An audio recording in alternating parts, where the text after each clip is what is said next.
Bem, nós estamos reiniciando a nossa reunião hoje, depois de uma semana sem reunirmos o grupo. A semana passada, por questões de compromissos, acabamos não realizando a reunião.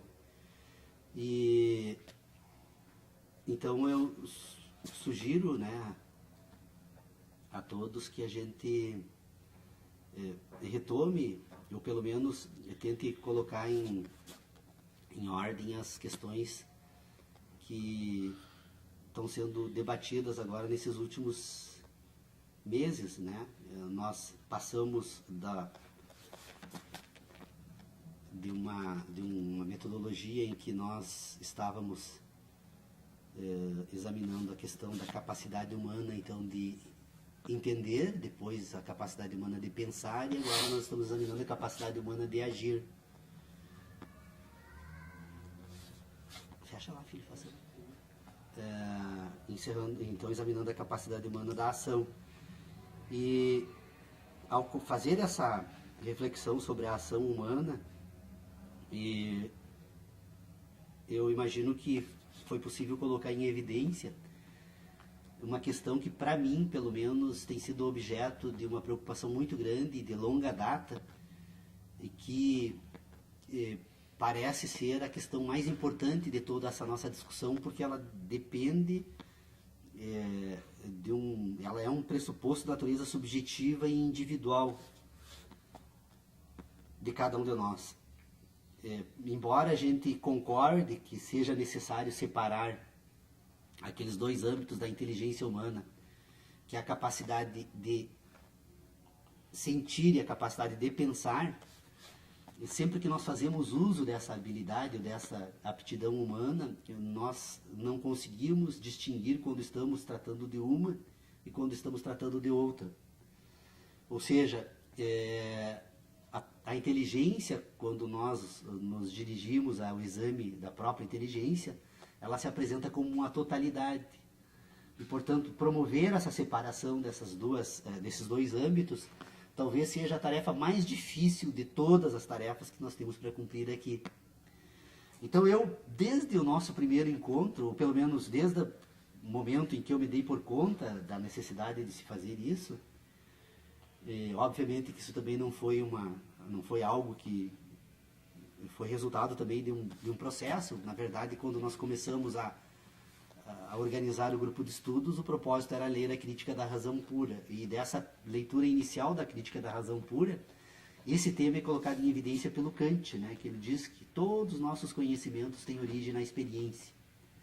Né, que, segundo ele, então, que é a experiência que nos permite, então, comparar, separar os objetos, né, a partir de algumas características que esses objetos, então,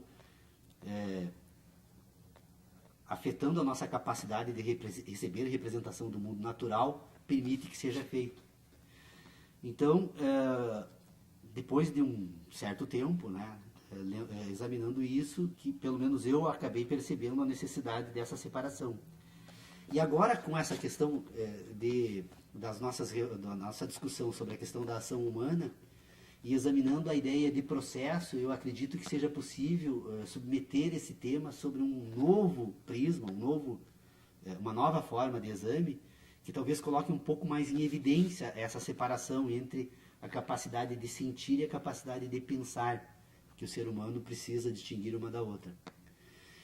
Ou seja, se nós concordarmos aqui, então, vamos agora então, revisar alguns pressupostos. Se nós concordamos aqui que o homem pensa porque sente, e o homem pensa porque sente porque os objetos que afetam a capacidade humana de receber representação do mundo, da natureza, essa capacidade humana permite ao ser humano, então, relacionar sensações, ou relacionar os processos produtores de sensações, que essa capacidade humana, então, é uma capacidade relacional, e que ela se dá porque nós recebemos representação do mundo natural a partir das sensações, ou seja, das impressões que o mundo natural produz na estrutura orgânica chamada homem.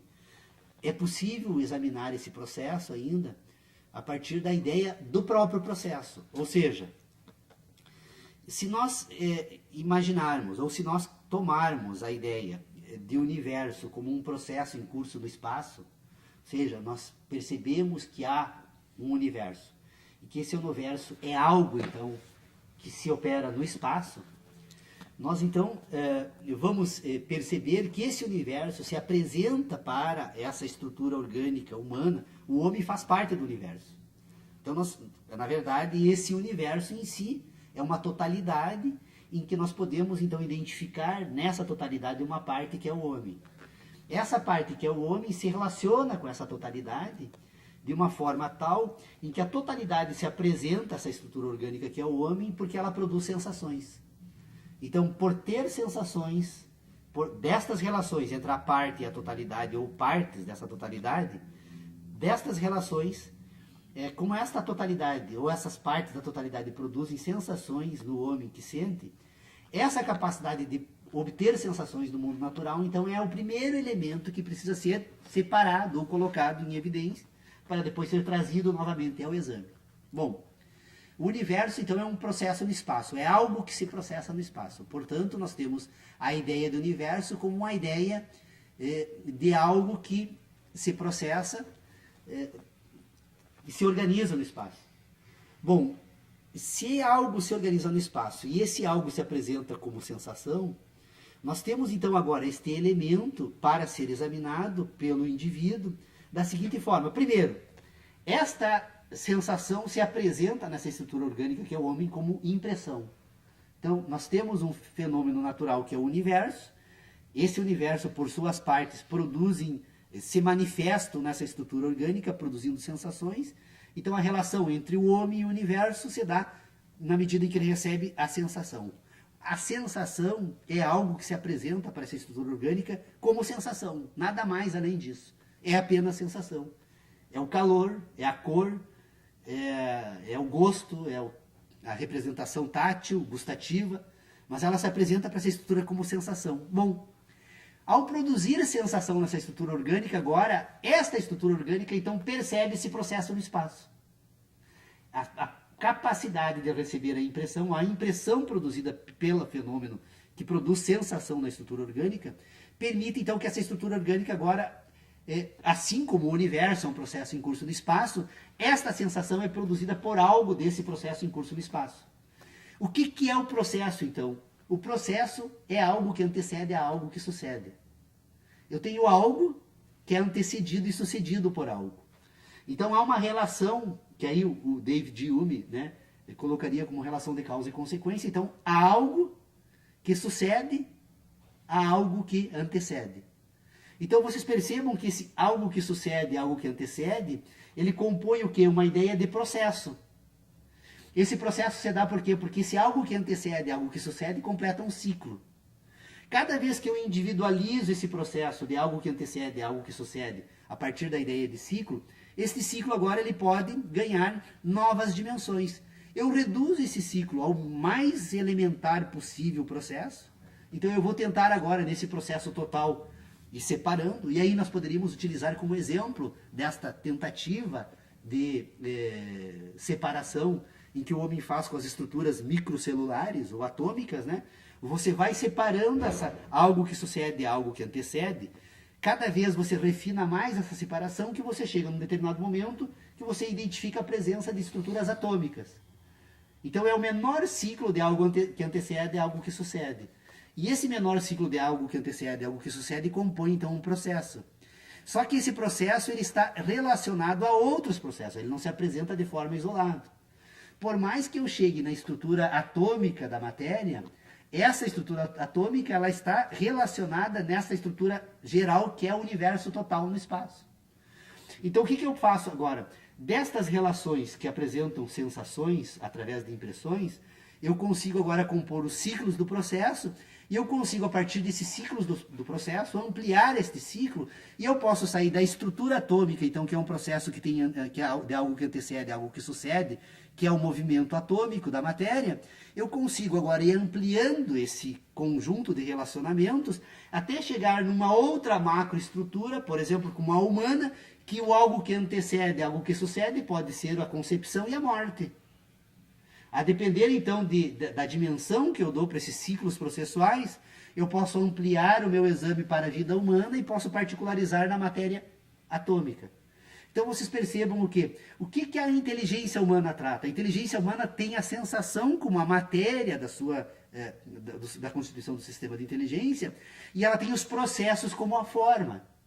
Então toda vez que nós pensamos sobre algo, nós estamos particularizando uma sensação, algo que se apresenta de forma sensível à estrutura orgânica. Essa particularidade nós dizemos então que é a matéria da sensação. E depois essa particularização ela está sempre relacionada nesta cadeia de algo que antecede, algo que sucede, que é o ciclo do processo. Então eu tenho o processo como um sistema de relacionamento e eu tenho a sensação como a matéria desse sistema de relacionamento. Eu tenho a matéria e a forma. E na medida em que esta forma se amplia, esse processo ganha ciclos novos, até poder falar, por exemplo, do exemplo da vida como a concepção e a morte, um ciclo que se completa na concepção e a morte, que depois então tem algo que antecede, algo que sucede, e aí a quantidade de ciclos e de processos que se dá nesse conjunto todo que medeia a concepção e a morte, eu tenho um ciclo tão extenso que se nós resolvêssemos examinar apenas partes desses ciclos, nós talvez levaríamos uma eternidade sem sequer conseguir encontrar a causa inicial e a consequência final, porque esse ciclo todo chamado universo não nos é dado a conhecer. Por que não nos é dado a conhecer? Porque o universo como totalidade que se processa no espaço, ela tem um determinado ciclo que se completa e que nem todo esse ciclo está afeto às nossas sensações. Então eu percebo que na estrutura atômica, então, eu posso avançar nesse exame para particularizar os ciclos, eu consigo chegar, então, num determinado momento da matéria que eu identifico, então, estruturas atômicas, mas mesmo que eu chegue nesta estrutura atômica, eu percebo que ainda há muita coisa a ser examinada que não se apresenta para a minha inteligência porque não produz mais sensações. E se eu for avançando dessa microestrutura, agora a macroestrutura, eu vou encontrar então o sistema solar, eu vou encontrar a Via Láctea, eu vou encontrar o universo, e a minha capacidade de receber representações através de impressões ou de sensações, ela se limita, mesmo que eu utilize determinados equipamentos, como telescópios, lunetas, sondas, emissões de rádio, né? Isso tudo exige uma escala agora de relacionamentos que toda a minha existência não vai permitir sequer que eu consiga enviar informações para determinadas partes do universo e receber a tempo de novo para poder examinar durante o curto ciclo que compõe esse do processo da minha vida. Então, o que eu estou tentando trazer aqui para o exame do grupo de estudos hoje, como um elemento novo, então, agora das nossas reflexões? A ideia de processo. A ideia de processo ela é fundamental porque ela vai se apresentar agora, ela vai dar conteúdo, se é possível dizer isso, à forma da ciência. Porque toda vez que nós falamos da forma da ciência, nós falamos de algo destituído de sensação.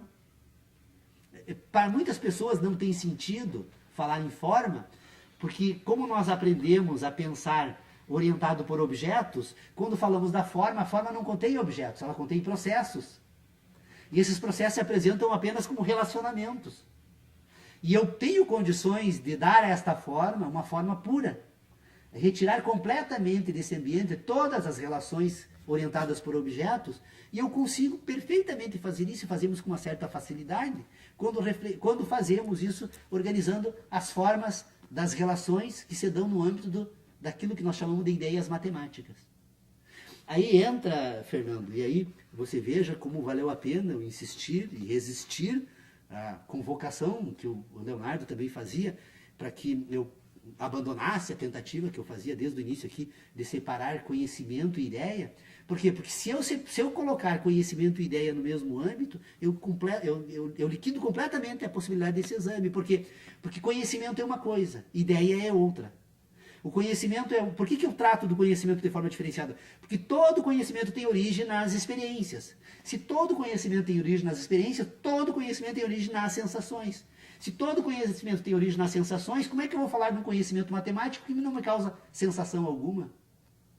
Não me produz sensação alguma? O conhecimento matemático, então, teoricamente, é uma contradição, não é possível falar num conhecimento matemático. É possível, sim, falar de um sistema de ideias da matemática. O sistema de ideias, agora, da matemática, é que vai fornecer para a ciência e para o conhecimento, agora, as estruturas formais que vão permitir organizar o conhecimento. Eu só consigo organizar os meus conhecimentos porque eu consigo agora, a partir das ideias matemáticas, criar categorias para construir um sistema de relacionamentos que relacione agora quantidades, qualidades e assim por diante. É a capacidade matemática que vai me dar essa aptidão. E aí, então, vocês vão perceber, cada vez mais fica mais evidente a necessidade, então, de nós separarmos os nossos debates a 2 exames que eles precisam. Aliás, a questão da natureza binária do conhecimento humano se apresenta de forma radical aqui. Eu tenho, então, um âmbito de inteligência que vai tratar agora, então, das sensações. Esse âmbito da inteligência que trata das sensações vai tratar também das verdades. Esse âmbito das sensações e das verdades vai tratar também agora do âmbito daquilo que nós chamamos de conhecimento humano. E esse âmbito de inteligência, além das sensações, das verdades e do conhecimento, vai trabalhar agora também com a ética humana. Quando nós formos trazer agora uma pretensa ciência da ação humana, a ética ocupa uma função fundamental. Por quê? Porque ela vai estar vinculada a este mundo que produz sensação, que produz conhecimento, que tem verdades e que, portanto, agora constitui uma ética. E, no entanto, agora esse mesmo ambiente de inteligência, agora examinando por esse outro âmbito, vai me permitir separar agora um outro âmbito de inteligência, em que tem então agora um sistema de relacionamentos que produz ideias, que produz certezas, que produz crenças e que produz agora o ser humano constituir aquilo que nós chamamos de moralidade.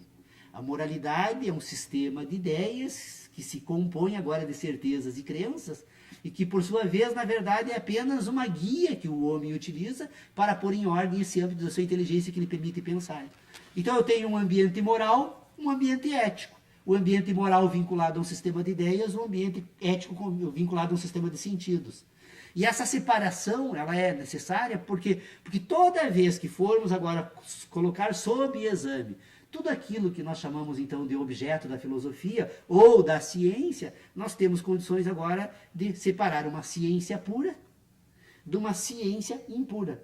A ciência que a filosofia tanto, todo o esforço da filosofia analítica foi abandonar a ciência impura.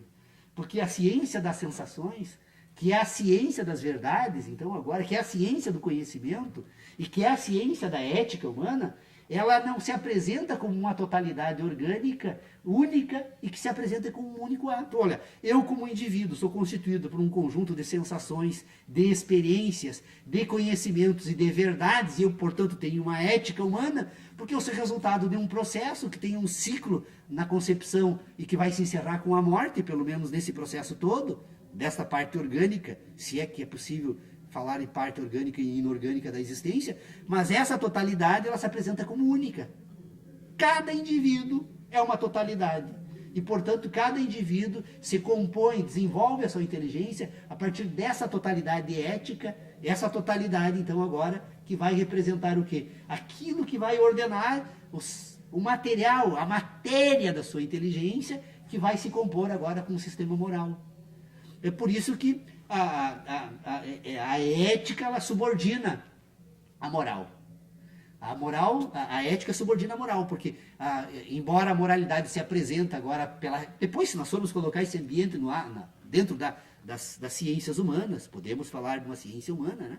Em que nós vamos trazer, então, para esse ambiente, além da ética, da moral, vamos trazer também agora a política, né? Essa moralidade agora ela se transforma junto com a ética, num instrumento, numa ferramenta da política. Qual é a finalidade da política? Todo ser humano tem por propósito, na natureza, dominar a natureza e dominar o outro. As relações de dominação com a natureza se dão por ações. O homem intervém, age, portanto, submete a natureza pela força bruta, e com auxílio de um sistema moral e de um sistema de ideias, agora, no âmbito das relações sociais, ele vai constituir um sistema de dominação que não precisa necessariamente da ação direta, porque ele vai constituir um sistema moral para agora buscar dominar o outro. Então, esse é o reconhecimento de que o homem permanentemente busca submeter a natureza e o outro, e que ele possui um sistema de inteligência ético, possui um sistema de inteligência moral, e constitui agora um instrumento da ação que é a política, nos dá a possibilidade de colocar, pelo menos de forma clara, neste debate que nós vamos fazer sobre o homem como ele é. Porque hoje, na verdade, quando se reúnem, os homens se reúnem para falar sobre política, eles se unem para exercitar até as últimas consequências a arte de enganar o outro. A política é a arte de enganar, submeter, como o homem faz pelos processos retóricos da discussão e do debate. Como ele não consegue fazer de forma direta, como ele faz com uma árvore, né? Ou como ele faz no âmbito da natureza, como ele tem a ação direta, o homem jamais tenta convencer um leão, né, a acompanhá-lo. Né? Ou ele submete pela força bruta, porque é a forma com que ele age, né? Ou ele abandona a empreitada.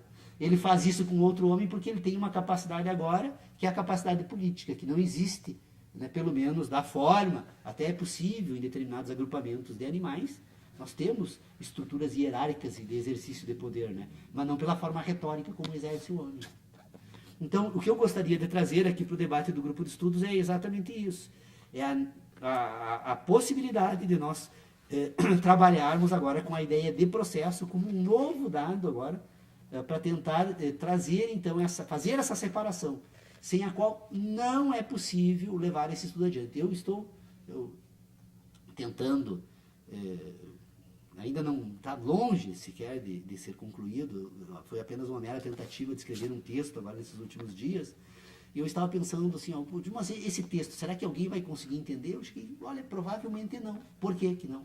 Porque se eu não tivesse feito esse esforço de 8 anos para chegar às ideias que eu tento expressar naquele texto, eu não teria conseguido escrever o texto. Se eu levei 8 anos para escrever um texto, é presumível que as pessoas que forem ler esse texto não vão conseguir fazer o que eu fiz em 8 anos em 2 horas. Então, eu tentarei levar adiante essa empreitada de, dentro do possível, fazer um texto sintético. Ele já está com 11 páginas, já passou da minha meta, que era de escrever apenas 10. Vou tentar ser sintético o suficiente, mas eu tenho a impressão que nesse texto eu estou colocando da forma mais absoluta e radical possível, né, as categorias com as quais eu tenho trabalhado, pelo menos nessas nossas reuniões, especialmente sobre a ideia da ciência, né, que eu até, não é reformulando que foi examinado na última vez que nós tratamos desse assunto, mas que é necessário partir-se do seguinte pressuposto para trabalhar com a ideia de ciência, trabalhar com a ciência. A ideia já vem depois. A ciência, nós temos que falar então da ciência das sensações. Depois nós temos que falar da ciência das ideias das sensações. E depois nós temos que falar da ciência das ideias das ideias. É necessário separar sensação, ideia de sensação e ideia de ideia. Por quê? Porque sensação é uma coisa, as ideias que são produzidas pelas sensações são outras, e depois as ideias que são produzidas pelas próprias ideias tratam de um outro assunto. Essa separação vai permitir, então, perceber a existência de uma estrutura material da ciência, que é a sensação, e uma estrutura formal da ciência agora, que é o processo, que são as relações que se produzem, então, entre ideias ou entre ideias e sensações. Porque quando nós pensamos, nós não pensamos as sensações. Nós pensamos os ciclos, componentes do processo que resulta na sensação. Então todas as nossas ideias são voltadas para o processo. Quando eu penso sobre uma laranja, por mais que eu consiga lembrar ou buscar evocar, eu não sinto o gosto mais da laranja. Eu tenho agora um conjunto de relações que esse processo, que esse ciclo que se dá quando a laranja sai então daquela sua estrutura puramente visual, né, que se apresenta na natureza, na árvore, ou numa cesta de alimentos, para a laranja cortada e agora produzindo um gosto, eu apenas consigo agora reconstituir um conjunto de ciclos produtores dos processos que me permite tratar da laranja. Mas o gosto da laranja em si, embora eu estou até com água na boca, porque eu adoro laranja, eu consigo evocar até esse ponto, né? Mas eu não sinto o gosto da laranja. Eu sinto até o gosto da minha saliva, né? E a memória da laranja. Então vocês percebam que este exame, ele era perfeitamente feito no século XVI.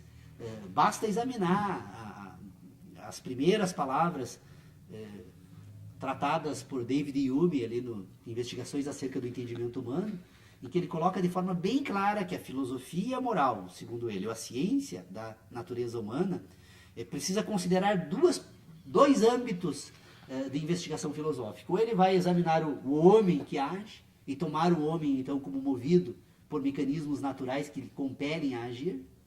E, então, nós vamos examinar o homem a partir, então, desses mecanismos que promovem a ação humana, e que provavelmente estão quase todos eles vinculados a um sistema orientado por sensações. E nós vamos, ou podemos investigar um homem agora que, a partir então desses pressupostos, constitui uma outra capacidade, que é entender isso. Então, por isso que ele diz que é possível examinar a ação humana, ou é possível examinar o entendimento humano.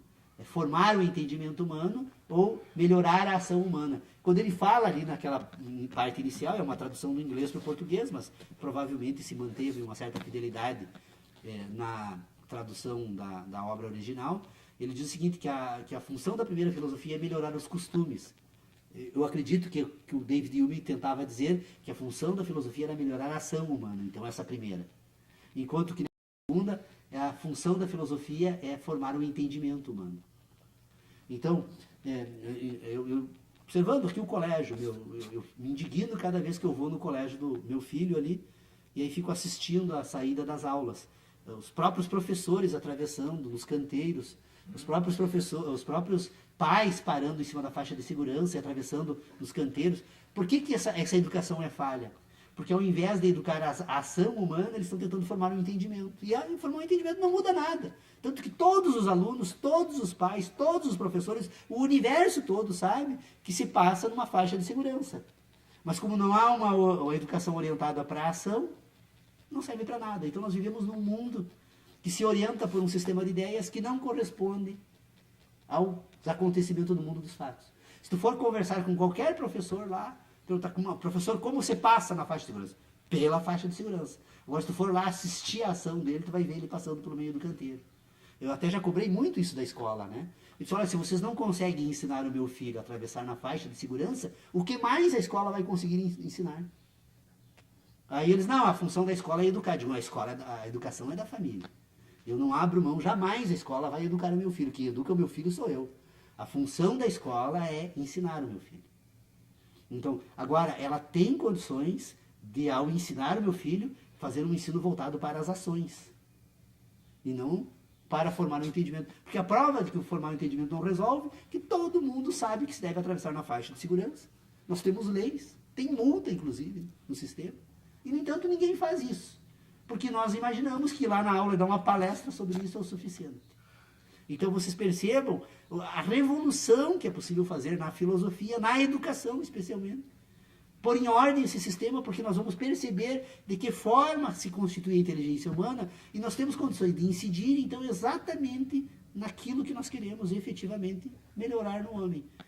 Porque o dia que conseguirmos fazer com que o homem perceba que ele é apenas a parte, e talvez uma das mais insignificantes partes desse universo, né? Talvez ele consiga se integrar um pouco mais e viver um pouco melhor esse período da vida humana. Desculpe, me estendi bastante. Eu estou entusiasmado com essas ideias. Tem duas coisas que eu queria falar a respeito disso. Primeiro, que eu estava analisando esses dias, faz até uns bons dias, depois eu não tive tempo de continuar, e ia retomar, e não retomei até antes da reunião, que eu estava dando uma lida na introdução da crítica da razão prática. E eu suspeito, sim, eu vou jogar um elemento de conflito no nosso debate, que toda a nossa discussão está muito mais perto da crítica da razão prática do que da crítica da razão pura. Pelo menos a sensação que eu fiquei. Hoje, agora? Talvez. Não, achei muito interessante por causa de todo esse processo de orientação das ações. E seria interessante, eu vou retomar aquilo ali, mas eu só coloquei isso para que... A metafísica dos costumes está lá. Que é a metafísica dos costumes. Sim. Que eu até, para ser franco, tenho dificuldade para entender esse termo exatamente do Kant. O que ele quer dizer exatamente com essa história de metafísica dos costumes ou metafísica da moral. Mas... O Paulo, há pouco ali, enquanto estava falando, esquece para pegar e retornar a fala do Paulo para trás, botar aí praticamente... Deu uma explicação quase que é da metafísica dos costumes que pensa o Kant. Lá que está na crítica. Na crítica, né? Da razão prática? Então, tu pegar dar uma assistida hoje ali. Até na hora eu ia falar para pontuar, sabe? Ia dar assim para pontuar, porque quando a gente assiste, dá aquela pontinha de referência, ia dizer a metafísica dos costumes aqui. Daí eu fiquei, eu não sei por que eu não. Que é praticamente essa explicação, bem próxima, né? Por isso que tu tá sentindo. Eu achei bem próximo, assim, achei bem interessante. E outra coisa, falando nisso de processo, do homem ser um processo... Eu tenho pena do Paulo que ele não se livra nunca do Kant. Capaz, o Kant, na verdade, é um... Ele vai evoluindo dos O Kant muito próximo. A genialidade de Kant foi assim, ele me pôs a pensar. Ele pelo menos me pôs a pensar sobre um tópico, né, que eu penso até hoje. Te tirou do sono dogmático. Ele é do Kant que tirou do sono dogmático. Mas o Jung tirou o Kant. a genialidade dele está nisso. Eu creio que ele provocou de forma como o David Hume agora. Agora eu estou vendo. Não, mas eu concordo. Uma brincadeira saudável. Sim, sem dúvida. Não. Aliás, é um orgulho, né? E falando em processo, tem um vídeo no YouTube até interessante. Eu vi outro dia, não sei se no YouTube eu vi, mas deve ter no YouTube, de um filósofo da Universidade de São Paulo, Mário Cortella, um brasileiro. Sim. E ele vai dar uma explicação de o que é o homem dentro do... o que é o homem. Muito interessante aquilo. É mais ou menos esse processo dentro do universo, questão dos multiuniversos. Então, toda essa digressão que você faz ali, que a gente acompanha, óbvio que concorda, ele faz lá também de uma forma muito interessante, mas bem interessante o assunto. Mas, voltando a essa questão, eu acho que realmente ficou... Essa divisão que tu fizesse agora, ela esclarece, ela está bem mais...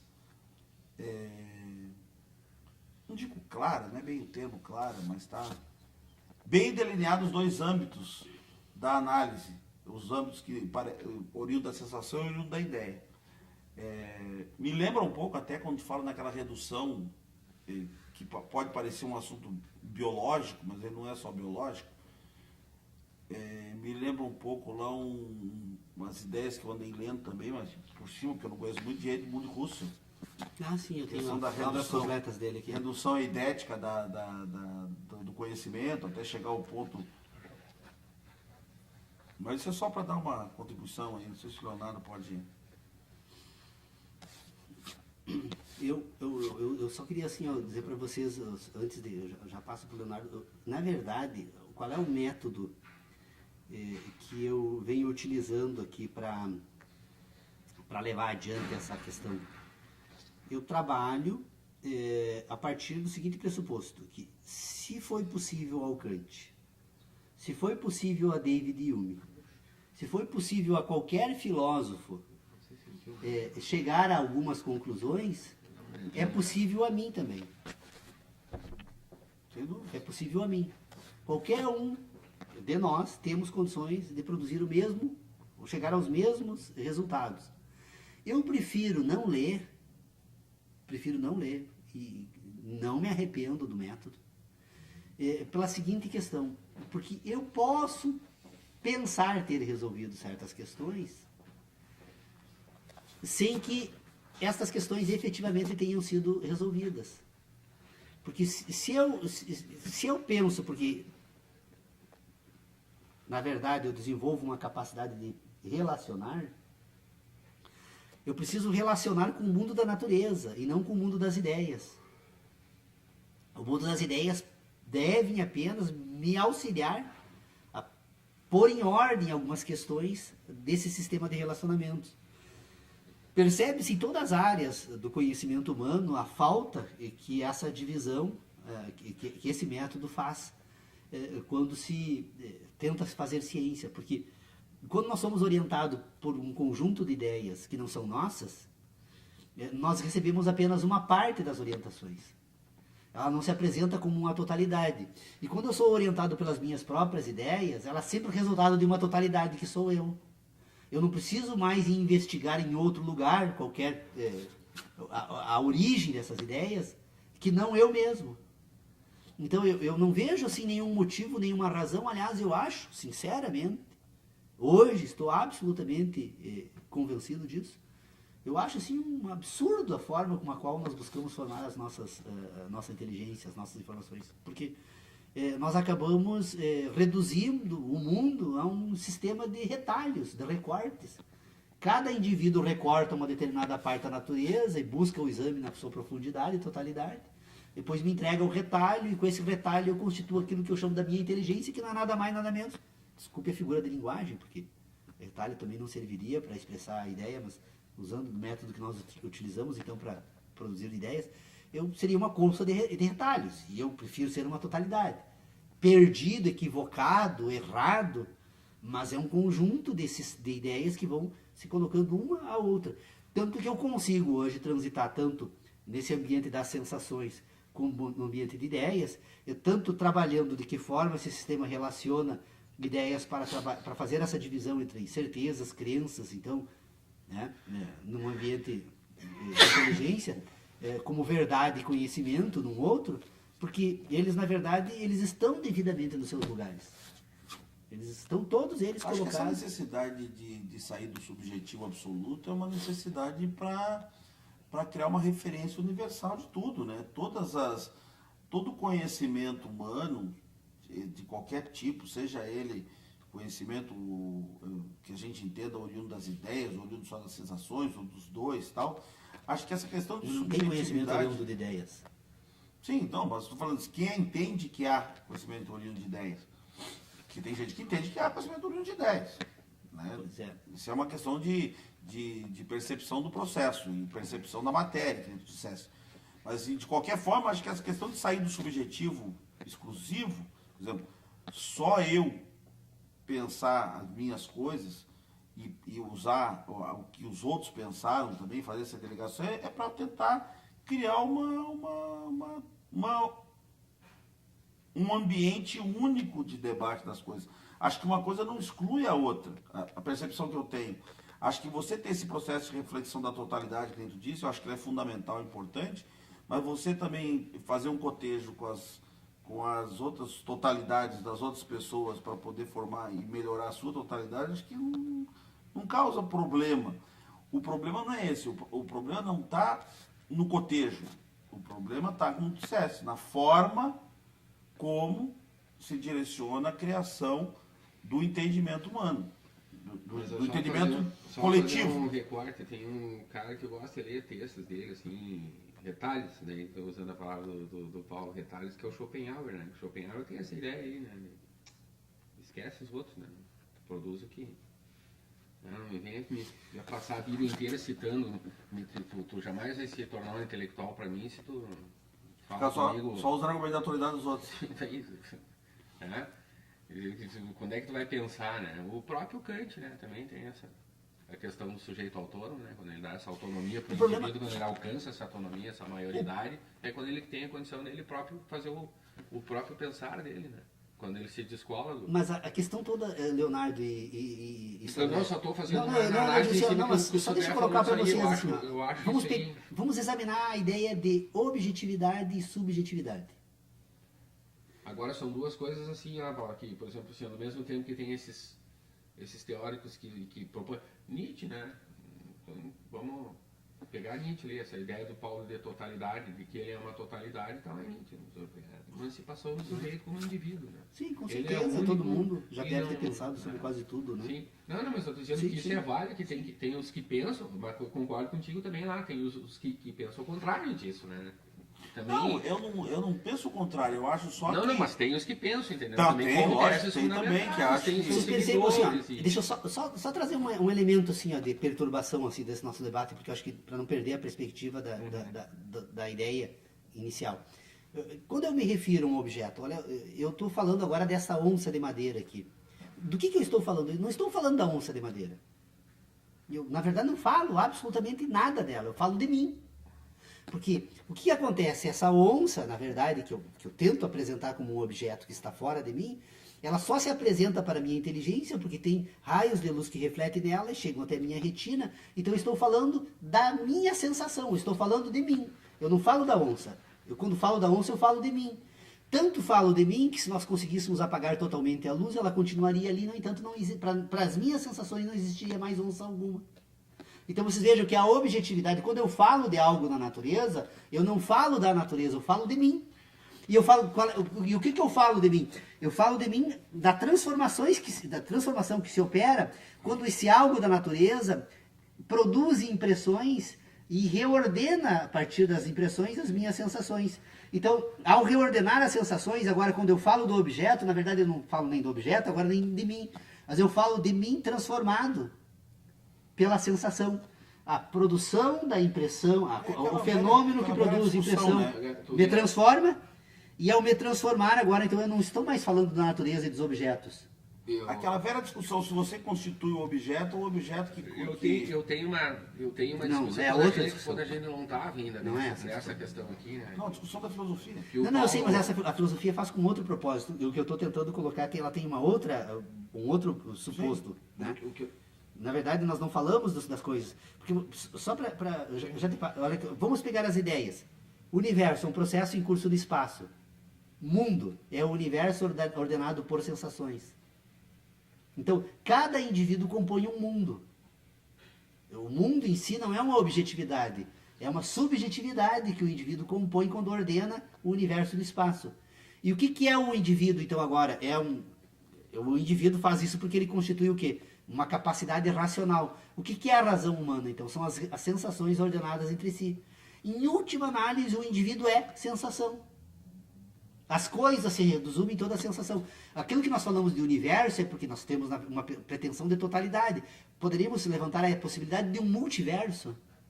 Por quê? Porque tem determinadas Você fala nisso, uma determinada possibilidade de manifestações fenomênicas que, por não estarem orientadas a nenhuma sensação humana, não são perceptíveis. E, no entanto, podem ser determinantes na existência do homem e do próprio universo. Sem dúvida. Então nós estamos trabalhando aqui com... por isso que é necessário essa separação entre sensação e ideia, porque a sensação ela se apresenta para o indivíduo. O indivíduo que pensa é o indivíduo que relaciona ciclos processuais, que são então as relações entre antecedente e consequente de algo. O universo se apresenta como uma sucessividade. Há uma sucessividade. Por isso que eu não gosto de fazer uso da ideia de tempo na filosofia. Eu penso que a ideia de tempo não ajuda a filosofia em nada. Pelo contrário, o tempo atrapalha. Porque a ideia de tempo, ela acaba retirando do foco do exame da filosofia a sucessividade. Todo o tempo está vinculado à sucessão de algo. Ou é de um movimento da Terra em torno do próprio eixo, a mudança, né, de uma partícula, de um elétron numa camada de nas últimas camadas do Césio 134. Mas há uma sucessão tanto lá quanto aqui. Então eu retirando a ideia de tempo, né, retirando da filosofia a ideia de tempo, ficando só com a ideia de sucessividade e de processo, eu vou perceber o quê? Que o tempo na verdade é um processo. Que é um processo que compõe ciclos. Esse processo que compõe ciclos, então agora eu falo de um tempo da vida humana, eu falo de um ciclo da vida humana.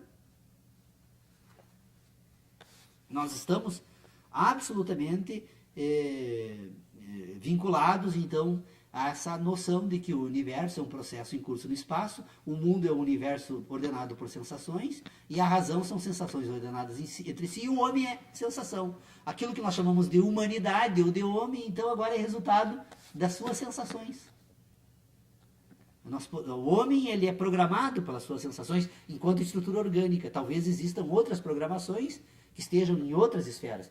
Por que nós precisamos perceber isso? Porque nós, examinando a ação, então agora humana, e examinando a ação na natureza orgânica, nós vamos perceber que a única distinção que nós vamos encontrar entre a ação orgânica e a ação humana é que o homem é o único capaz de produzir agora um sistema de ações ordenado por relacionamentos processuais.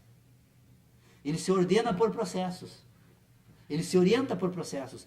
Então, os processos da natureza servem agora de modelo ou de matriz. A toda a Terra. De modelo ou de matriz, a ação, porque a matriz que compõe a ação humana está orientada por sensações. Eu só queria fazer um parênteses aqui, um tempo atrás, quando nós estávamos se falava com conhecimento provém das sensações. Eu, por exemplo, em tese, em conceito, argumentação, conhecimento, eu discordo do Paulo.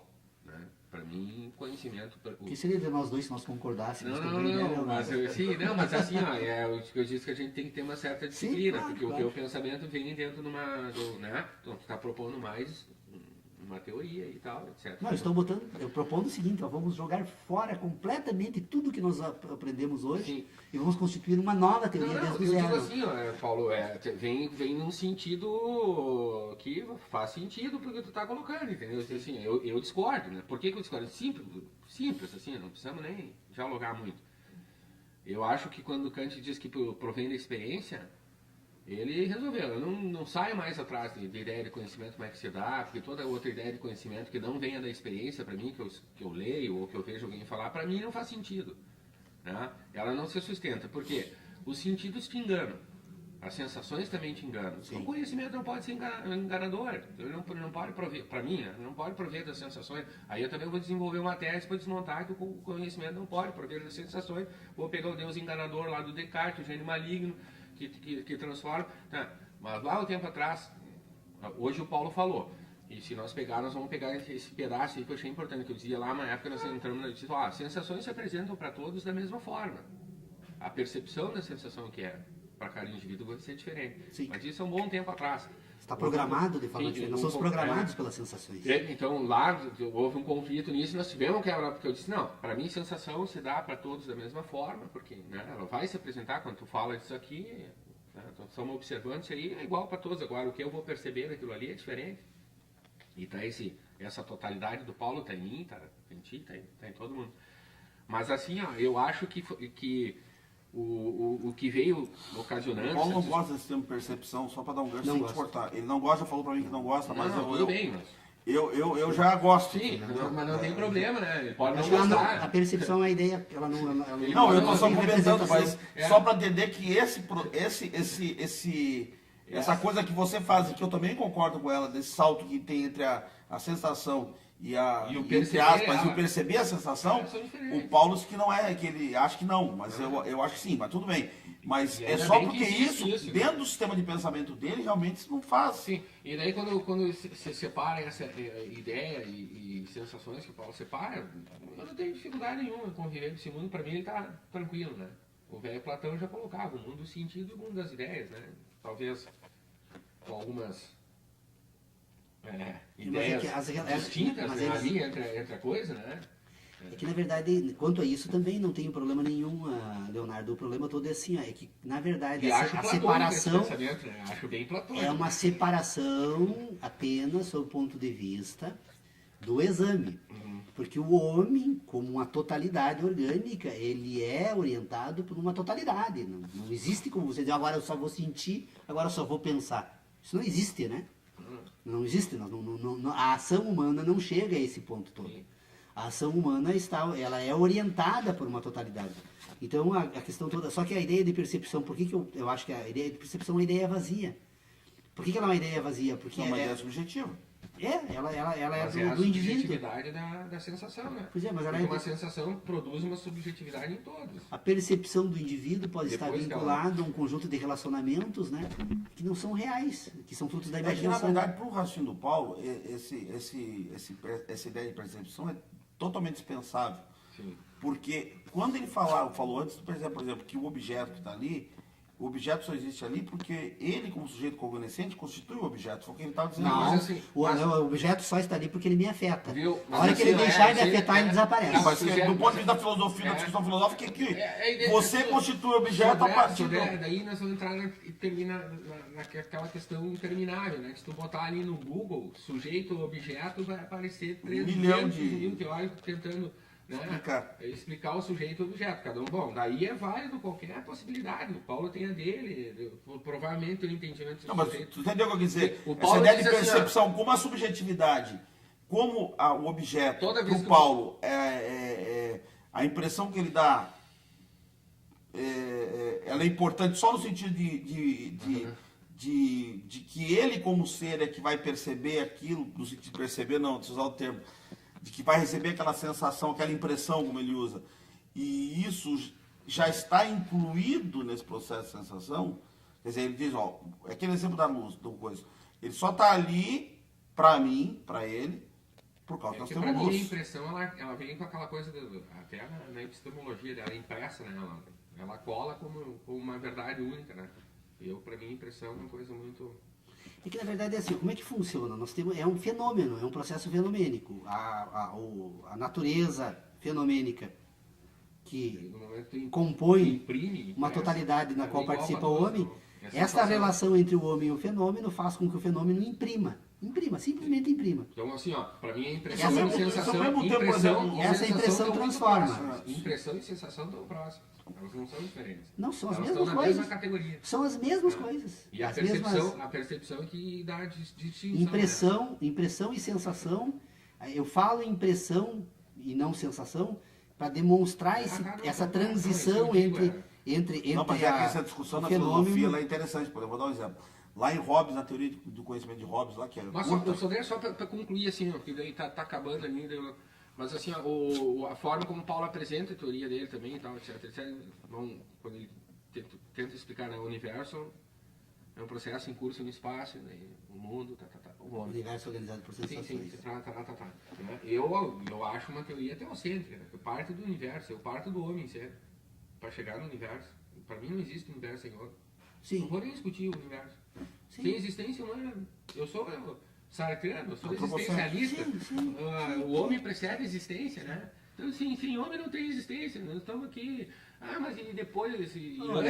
Mas então tu tá concordando Sim, comigo. tu entende? Essa Mas onça aí- só existe porque me causa sensações. Sim, não, mas tudo bem, sim. A hora que eu morrer, pra mim, a onça e eu e o universo Sim. desapareceu. Não, mas é total, óbvio, né, mas do estou dizendo que a sistema percepção dessa onça, isso que tu fala da onça é igual para mim, pro Paulo. Agora a percepção dela para ti é diferente, para ele é diferente. pra Pois é, mas cada um aí de a nós. percepção na forma com que você coloca é aquilo que eu Ela vou vai me atribuir afetar, agora à o que ideia. tu chama né? afetação.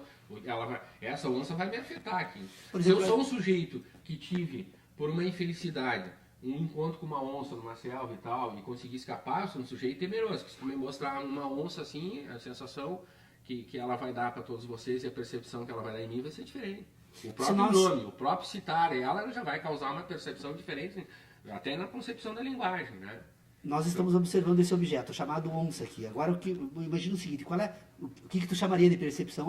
Todos nós estamos diante do mesmo objeto, mas eu Mas digo o a seguinte, percepção, ela qual se dá na a linguagem razão? também, Não, Paulo. qual a razão dessa onça ser com listas e aquela com pintas? É uma percepção diferente, porque eu estou relacionando agora elementos componentes desse objeto de forma diferenciada dos demais. Então eu entendo perfeitamente a noção de percepção, só acho que ela não tem utilidade. Não, mas ela tem utilidade para o conhecimento. Não, ela tem utilidade Senão- para a ação humana. Não. A percepção Senão- agora, na medida em que eu vou trabalhar Porque agora daí num sistema orientado para a ação... Eu vou te dar um exemplo que tu falou da matemática ali, quando tu diz assim, ó, que a matemática não te dá... Ela não te provoca sensação nenhuma, Uhum. né?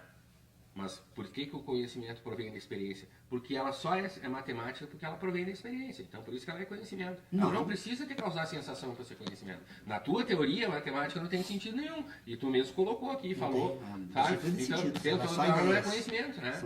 Matemática Daí é só ideia. e por isso que tu bota ela pro mundo das ideias lá, bem estagnado. Exato, mas faz sentido para ti. Agora só vou te dizer o seguinte, assim, ó, porque, segundo a minha forma de ver, a tua forma de entender o conhecimento é errada, é equivocada, ela é conflitante, né?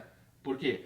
Porque quando Kant diz que o conhecimento provém da experiência, a matemática é um sentido da experiência. Sim, ela mas só se procede pela experiência. Então ele é conhecimento. Não, eu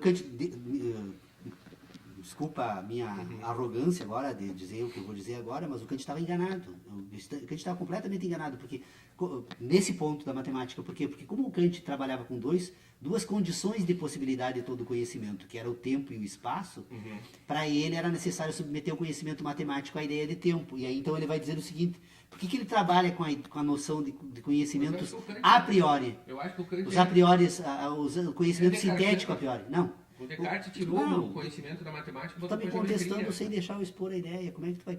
Espera só concluir para você perceber como é importante isso. Ele vai dizer o seguinte, ó, o conhecimento sintético, então, tem a posteriori e a priori. Por que ele trabalha com a matemática com conhecimento a priori? Porque ele submete ao exame do tempo. Ela está antes de todo o tempo. Ela é anterior a qualquer acontecimento fenômeno. Por isso que ela é a priori, né? Vocês percebam a necessidade do Kant submeter todo o sistema de ideias dele ao tempo. Só que a matemática, as ideias não se submetem ao tempo. As ideias são ideias. Então, o conhecimento sintético, ele é puro ou impuro. Ou ele é orientado por objetos, ou não é orientado por nenhum objeto. Se ele não é orientado por nenhum objeto, ele é puro. E aí ele vai compor o quê? Ele teria conseguido responder, se o Kant tiver, na verdade, o propósito. Imagina, no auge do iluminismo, havia todo um propósito humano na época, que nós não podemos exigir dele que ele fosse buscar algo que não era objeto do drama, da filosofia da época dele. Mas o que o Kant, o propósito do Kant era outro, portanto, ele não buscou porque não quis, porque ele teria condições de ter resolvido essa questão. Na verdade, nós temos os conhecimentos sintéticos puros e impuros. Aliás, todas as ideias são sintéticas. Todo o sistema de inteligência humana é composto de sínteses. São sínteses puras, então são aquelas sínteses que independem de sensações, e as sínteses impuras, por quê? Porque estão sempre subordinadas agora à matéria dessa síntese, que é a sensação.